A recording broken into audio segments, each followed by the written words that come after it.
umugisha Imana ifite marayika uyumanuka akanigagura abaswa bagakunkomoka Elaga n'ibiti ntara nuko Imana itarazi kibategereje ngo mwihane ariko nihagera turayoberwa aho munyuze abandi muzapfa nk'ibimonyo cyangwa imbeba zariye umutsi Imana nivuga muri iki gihugu iki kiri kumara abantu ngo nabataje ngo kubera ko abanyarwanda batanzwe bitambo batabizi nta ruhare babigize barabisohora hano imbere umunsi ukomeye w'Imana kamubyeze no mu bitezi kandi ngo nta handi ubuhungiro buri ntabwo uzirukanka mu gihe muri Kongo nta nubwo uzirukanka mu gihe i Burundi nta nubwo uzirukanka mu gihe muri Tanzania cyangwa muri Uganda aho kurokoka nibo bene igihugu abo bagiye kurokoka nibo bene imikorere abo bagiye kurokoka nibo Imana ije kuzamura mu ntera muba kubona ishyano Bana radiyo ngo nzabatangaza ngo jenoside kari agatonyanga ariko imvura iraguye kubera ko hatambwe abasenga n'abadasenga abakomeye n'aboroheje imfubyi n'abapfakazi abize n'abatarize abakire n'abatindi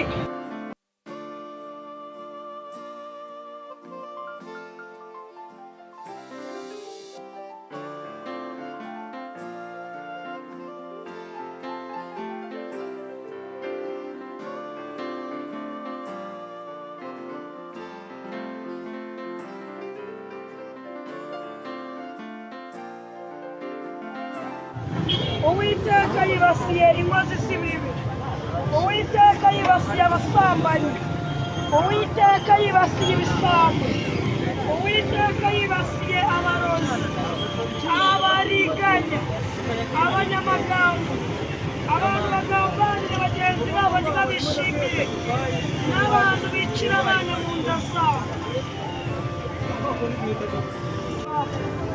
abo bagabo bari guhindukira bakajya mu nzitirirwa izina ry'Imana bagatanga amaturo ku murimo w'Imana bakaririmbira Imana bagahimbaza Imana kubera yuko isengesho ry'umunyacyaha ari ikizira imbere y'Uwiteka iyo mirimo yabo n'ibyo bikorwa byabo byarazamutse bigera imbere y'Uwiteka none byakongeje umujinya w'Imana barasutse umuvumo mu bana babo barasutse umuvumo mu miryango yabo none Uwiteka yubikiye guhana ndetse no guhemba Uwiteka araje gukoropa Uwiteka araje gukoropa Uwiteka araje gukoropa Uwiteka yongeye kurakazwa n'ababyeyi bagiye muri Wonafu batsemba insengero zabo batsemba n'insengero z'abana babo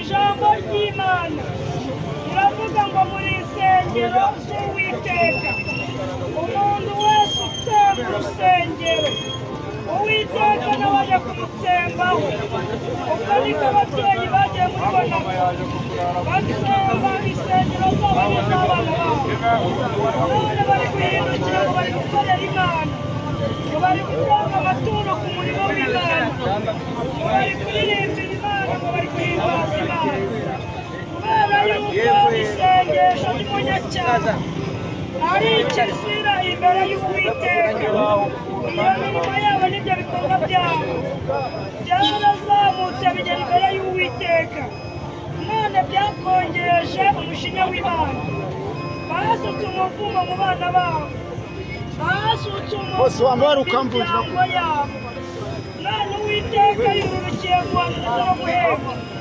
Uwiteka araje gukoropa Uwiteka umunsi w'umubabaro utarigeze kubaho rero ndangije abantu bateye batyo ngo barongera inshuro eshatu vuga muri aya magambo ngo dore muratunguwe kandi muratunguwe muratunguwe abandi bazizera Kristo nk'umukiza n'umutabazi wabo arambwira ngo njye mbasengera mbasabira ikimenyetso cy'amaraso cyo kurindwa kubera ko umurimbuzi agiye gutambuka muri iki gihugu maze umurimbuzi nabitegereza akababonaho ikimenyetso cy'amaraso azitambukira kuri apfumazi z'ibibi yongera akorope inkozi z'ibibi, azakoropa inkozi z'ibibi. Mwebwe Uwiteka yururukire kubabundikira nk'uko ibakubundikira imishwi yayo, maze muzaheshwe kurya ku byiza byo mu gihugu. Arongera arambwira ngo aje gutambuka mu byese no mu bitezi, kandi ngo nta hantu ubuhungiro buri. Ntabwo uzirukanka ngo ugiye muri Kongo, nta nubwo uzirukanka ngo ugiye i Burundi, nta nubwo uzirukanka ngo ugiye muri Tanzania cyangwa muri Uganda. Aho uzaba wicaye n'Uwiteka azagusanga, akurinde akurengere hakurikijwe umutima wawe, wemera guhinduka ku gato ndetse no ku kanini. Twaje gusengera abantu bafite imitima yabo inzira zigana i Siyoni, abana b'amasezerano, abantu bibitseho nzakugirira neza y'Imana, n'abandi bemera ko ari abanyabyaha ariko bakihanira kureka bagasanga abandi ku rufatiro. Ariko twaje kubarongera abirasi n'abibone, abantu bimuye Imana bakimika ibigirwamana, inda zikabarusha ubwenge, iby'isi n'umubiri bikabagira imbata. Abo bagiye kuba inyama z'ibisiga, abo bagiye kuba inyama z'inyamaswa, nibo bazaba ibitambo by'ubutunzi Satani yatanze muri iki gihugu. Kubera ko Abanyarwanda batanzwe ibitambo batabizi, nta ruhare babigizeyo. Yindi nijoro yo kwa Muhizi byaramunaniye, aradigadiga yavuga ati bamara kurya bagahaga, bakanywa bagashira inyota, baririye ku meza yawe ujya gutegura muri iki gihugu. amaraso buraba yararangiye gushyuha, ahubwo abangaba bazarondorere abo mu bihe bisaza imbaraga no gukomera kwawe, kandi imiryango izabakomokaho ariko nanjye ntabwo nakimara sengeye kumurenganya,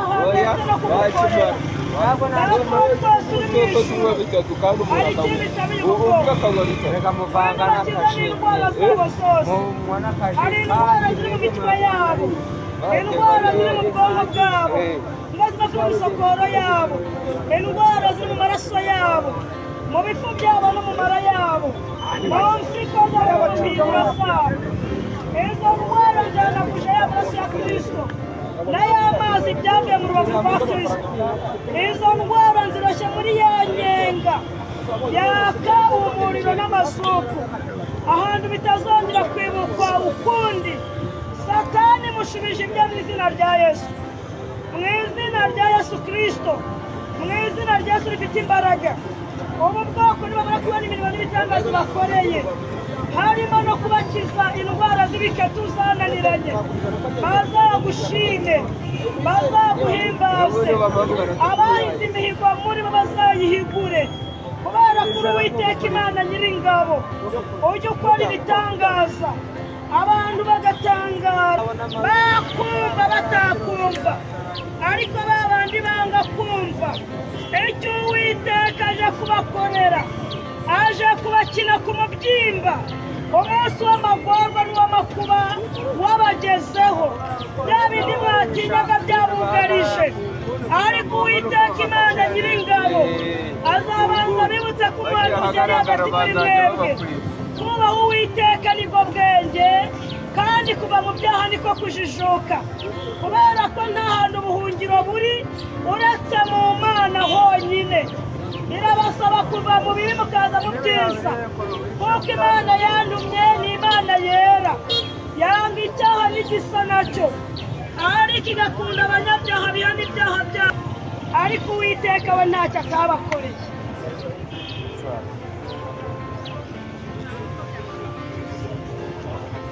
Yesaya ni igice cya mbere, umurongo ni uwa 19 kugera ku wa 20. Aranditse ngo nimwemera mukumvira, muzarya ibyiza byo mu gihugu, ariko nimwanga mukagoma inkota izabarya, kuko ari akanwa k'Uwiteka kabivuze. Nimwemera mukumvira, mukihana kandi mukihanira kureka niwe mugiye kurya ibyiza byo mu gihugu, ariko nimukomeza gukora ibyaha ubuntu bw'Imana busage. Iyi nkota y'Uwiteka ije kubarya, kuko ari akanwa k'Uwiteka kabivuze. Abandi bantu Imana yambwiye ni abagabo bagenda baca inyuma abagore babo, n'abagore baca inyuma abagabo babo. Abo nabo Imana yarababonye. Mu bandi iyi nkota ije kwibasira, abo nabo barimo. Ariko Imana irambwira ngo nabo nibihana bagahinduka bagahindukira, umugabo akubaha umugore we n'umugore akubaha umugabo we, bakubaka urugo rw'amahoro, bakarera abana babo gikristo. Imana irambwira ngo uburinzi bukomeye bamwe na bamwe bugiye kubasanga mu ngo zabo. Abandi bantu Imana yambwiye ni ba bandi bamaze kwiyandarika, bandura indwara z'ibikatu n'indwara z'ibyorezo, none bari kwirirwa bazerera banduza bagenzi babo, bakababeshya ngo ni urukundo. Abo nabo Imana yarababonye. Mu bandi inkota izibasira, abo nabo barimo. Ariko Imana irambwira ngo nabo nibihana bagahinduka bagahindukira, bakajya banywa imiti ariko ntibanduze, cyangwa bakayireka ariko ntibanduze, kubwo kwizera kwaba kubarimo. Imana irambwira ngo yururukijwe no kubabarira abantu ibyaha byabo, ibakiza n'izo ndwara zabo zose. Abantu bazakira ku bitangaza by'Imana ni abantu bazihanira kureka babikuye ku mutima. Abandi bantu Imana yambwiye ni abatizera n'abanyabwoba. Nimba ari ikintu kigiye kurimbuza abanyarwanda benshi, ni ukutizera n'ubwoba. Abo batizera n'abanyabwoba nta mugabane bagirana n'Imana, ahubwo umugabane wabo ni mu nyenga yaka umuriro n'amasuku. Kubera ko utizera ntiyanezeza Imana, ubwoba nabwo ni Satani. Ariko Imana irambwira ngo kubera ko hatambwe abasenga n'abadasenga, Imana irambwira ngo abo batizera nabo ngo njye mbasomera rino jambo ryanditse hano muri Ezekiyeli. Ezekiyeli ibice 37. Mbere ugasoma kino gice cyose, ni ijambo rivuga ku magufa yo mu kibaya. Ni abantu bapfuye bazize indwara zitandukanye, kubera ubwinshi bwabo ntabwo bahambwe, ahubwo baragiye babajugunya mu kibaya baborerayo, amagufa yabo yumirayo. Ariko Uwiteka Imana Nyir'ingabo yitegereza ayo magufa menshi kandi yumye, anyanyagiye icyo kibaya cyose. Imana yagirira imbabazi, iyatumaho imana zitwa Ezekiyeli, iramubwira ngo manuka mu kibaya nkwereke. Imwereka amagufa menshi kandi yumye, iramubaza ngo mbese ayo magufa yakongera kuba abantu bakaba bazima? Ezekiyeli arazi ukuntu biteye ubwoba, abwira Uwiteka ngo ntubizi Nyagasani. Uwiteka aramubwira ngo hanurira ayo magufa. Ezekiyeli anuka Uwiteka amutegetse, isinda umushyitsi, igufa risanga rigenzi ryaryo, amagufa aterwaho imitsi, amagufa aterwaho inyama. Ibyari amagufa yumye bihinduka imirambo. Uwiteka arongera ahamagara Ezekiyeli, aramubaza ngo urabona ibiki? Ezekiyeli abwira Uwiteka ngo ndabona aya magufa yabaye imirambo. Uwiteka aramubwira ngo niwongere uhanure yewe mwana w'umuntu we, uhamagara imiyaga ine ituruke mu byerekezo bine by'isi. Ezekiyeli anuka Uwiteka amutegetse, ahamagara imiyaga y'iburasirazuba, ahamagara y'iburengerazuba, y'amajyepfo n'iy'amajyaruguru. Ya miyaga iraza ihuha muri ya mirambo, abantu barahaguruka barabyuka, bahinduka inteko nini cyane, batangira guhimbaza Imana bahagaze muri icyo kibaya. Imana irambwira ngo nzabwira abatizera ngo yagiriye neza aya magufa yumye, ntaho yagiye iracyahari. Ni Imana y'isezerano rya kera kandi ni n'Imana y'isezerano rishya ubu tuvugana. Irambwira ngo nzabwira abatizera ngo nta gace na gatoya ko guhindagurika Imana yacu igira, nubwo abantu baba batayizera, ariko yo yitwa iyo kwizerwa no kubikora ije kubishyira mu bikorwa. Mwebwe ikindi kibareba ni ukwihana ibyaha gusa, ibindi mugiye kubyisangamo. Imana yarambwiye ngo ku meza ujya gutegura mw'iki gihugu nta ndwara z'ibikatu n'indwara z'ibyorezo zizaba zihari ku muntu ugiye kurokoka wese, kubera ko umuntu ugiye kurokoka ni umuntu ugiye kurindwa n'Imana wenyine. Uw'Imana izarinda ni umuntu izababariye ibyaha bye nk'uko yayisabye imbabazi. Uw'Imana izababariye ibyaha bye izamukiza n'indwara ze zose. Abo bagiye kurokoka nibo bene igihugu, abo bagiye kurokoka nibo bene imikorere, abo bagiye kurokoka nibo Imana ije kuzamura mu ntera, mu buryo bw'umwuka no mu buryo bw'umubiri. Abandi bose bimuye Imana bakemeka ibigirwamana, bagapfumaguza bakaraguza, bagasambana bakiraga ibisambo, bakaba abarozi, bakaba abanyamoko, abagore bakigira ibishegabo, abagabo bakura amadimizi bakanga ingozo, bakaba urusengero rw'umwuka wera w'Imana uri muri mwebwe. Imana izarinda abantu barimo neza, kandi kurwana kw'Imana yacu ntabwo irwana nk'abantu. Ntabwo Imana ikoresha ibifaro, ntabwo Imana ikoresha imbunda na katimusha, ntabwo Imana ikeneye intwaro zikomeye. Iravuga bikaba yategeka bigakomera. Imana irwanisha ibibindi n'imuri ikanesha. Nibyo yakoresheje ku bwa Gideyoni ije gutabara Yehoshafati. Yehoshafati yasenze Imana bisohora. Hano imbere umunsi ukomeye w'Imana izategura ameza y'ibisiga, itegura ameza y'inyamaswa. Inyamaswa zizarya zijute n'imbwa zirye zihage, inkozi zose ziba zikagera, kubera ko abantu bimuye Imana bari mu mupira, bari muri siporo ku cyumweru, bari mu ikoranabuhanga, bari kwirirwa basoma mu magare, aho gusenga Imana mu matane nayo byabananiye. Abandi bavuye mu byaro basenga, bageze mu mujyi bari gukanura amaso 24 yo muri kuruhira muzabisiga imusozi, bizaribwa n'abari kuyubaha barimo neza. Kuko ijambo ryarambwiye bikoresha abanyabyaha n'abatizera, bagakanura amaso barondera abakiranutsi b'Imana. Umuntu ugiye kuzungura ibintu Satani yaruze muri iki gihugu byamenye amaraso y'Abanyarwanda nuri muri Kristo Yesu wenyine. Mwabyumva mutabyumva mugiye kubyumvishwa, kuko Imana yarambwiye ngo umuntu ubyumva ni umuntu uri ku mutima w'Imana wenyine. Kuko hari ibintu Imana imaze guciraho iteka ngo bigenda, ariko ngo ari intumbi zapfuye kera, kubera ko mwari ibyo kurya byanduye mutabisengeye, ngo bigenda bibica umuntu w'imbere. None abantu baragenda rinda gusa n'umubiri, ariko ubwenge butekereza iyo bava niyo baja bwarapfuye kera. Imana yarambwiye rero ngo uje guhura ibyapfuye kera. Abumva aya magambo ni abantu bakiriho bagihumeka, umuntu w'imbere n'umuntu w'inyuma. Abandi bapfuye ntabwo babyumva, kumenya gukanura amaso nk'injanga, uzi ko urujanga rukaranga n'ubundi ukagira urya rukureba kandi runakaranze mu by'ukuri. Mugiye kubona ishyano. Imana yarambwiye ngo nzabatangaze ngo jenoside kari agatonyanga, ariko imvura iraguye, kubera ko hatambwe abasenga n'abadasenga, abakomeye n'aboroheje, imfubyi n'abapfakazi, abize n'abatarize, abakire n'abatindi, mwese chini. Ariko Imana yazahuye kabashyiraho uburinzi bwayo, abo nibo bazarya ibyiza byo mu gihugu, nta muntu uhagaze hejuru. Mubare amaso ubugingo bwanyu, ibindi byose mwiratana ntabyo, kuko Imana ifite intwaro zikomeye zitwa urubura, zitwa amavubi.